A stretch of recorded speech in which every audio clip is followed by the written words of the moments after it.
తెలుగు రాష్ట్రాల్లో కృష్ణమ్మ పరవళ్లు కనిపిస్తున్నాయి. ఎగువన కురుస్తున్న వర్షాలతో పాలమూరు జిల్లాలోని జూరాల ప్రాజెక్టుకు వరద ఉధృతి కొనసాగుతోంది. కృష్ణమ్మ జూరాల దాటి శ్రీశైలం వైపు పరుగులు తీస్తోంది. ఎగువ నుంచి వస్తున్న ఇన్ఫ్లోకు అనుగుణంగా జూరాల ప్రాజెక్టు 5 గేట్లు ఎత్తివేశారు అధికారులు. మరోవైపు జూరాల ఎగువ దిగువ విద్యుత్ ఉత్పత్తి కేంద్రాల్లోని 11 యూనిట్లలో విద్యుత్ ఉత్పత్తి కొనసాగుతోంది. జూరాల ప్రాజెక్టుకు వరద ప్రవాహానికి సంబంధించి మరింత సమాచారం మా ప్రతినిధి అహ్మద్ అందిస్తారు.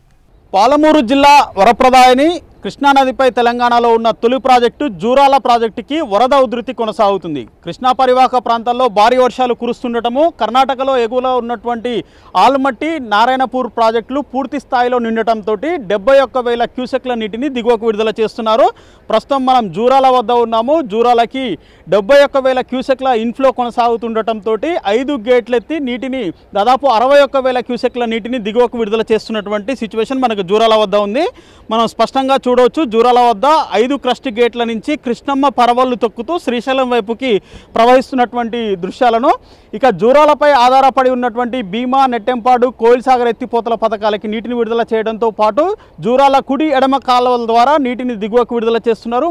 మరోపక్క జూరాల వద్ద ఉన్నటువంటి జల విద్యుత్ కేంద్రంలో ఎగువ దిగువ జూరాలలో మొత్తం 11 యూనిట్లలో విద్యుత్ ఉత్పత్తి కొనసాగుతుంది. అయితే ఎగువ నుంచి వరద మరింత పెరిగే అవకాశం ఉందని చెప్పేసి అధికారులు అంచనా వేస్తున్నారు. ఈ వరద ఇలానే కొనసాగితే జూరాల వద్ద మరిన్ని క్రస్ట్ గేట్లు ఎత్తి నీటిని దిగువకు విడుదల చేస్తామని చెప్పేసి చెప్తున్నారు.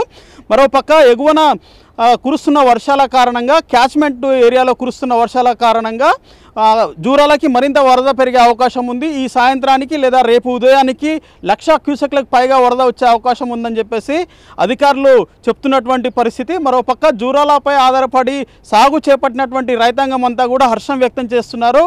ఇటీవల యాసంగి సాగు చేపట్టలేదు, క్రాప్ హాలిడే ప్రకటించాము, ఈసారి వానాకాలము సరిగ్గా సాగు సమయానికి నీరు వస్తుందని చెప్పేసి సంతోషం వ్యక్తం చేస్తున్నటువంటి పరిస్థితి రైతాంగంలో కనిపిస్తూ ఉంది. మొత్తం మీద ఇదే మాదిరిగా జూరాలకి మరో 2-3 రోజుల పాటు వరద కొనసాగే అవకాశాలు కనిపిస్తున్నాయి. వీడియో జర్నలిస్ట్ సందీప్తో అహ్మద్, ఎన్టీవీ, జూరాల నుంచి.